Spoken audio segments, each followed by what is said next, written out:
এজন্য বিশ্বনবী বলতেন আসাদুহুম ফি আমরিল্লাহি ওমর, আমার দ্বীনের ব্যাপারে সবচেয়ে কঠোর ওমর।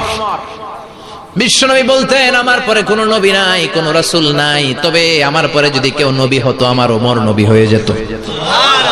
লা নবিয়্যা বা'দি ওয়ালা রাসূল, আমার পরে রাসূল নাই, কোনো নবী নাই, তবে লাউ কানা বা'দি নবিয়্যুন লাকানা ওমর। প্রভু তুমি বলেছো রাসূল দেবে না, বলনি দেবে না ওমর, বলনি দেবে না হামজা তারিক, খালিদ বিজয়ী সমর। প্রভু তুমি বলেছো রাসূল দেবে না, বলনি দেবে না ওমর, বলনি দেবে না হামজা তারিক, খালিদ বিজয়ী সমর। প্রভু তুমি বলেছো রাসূল দেবে না। আল্লাহু আকবার।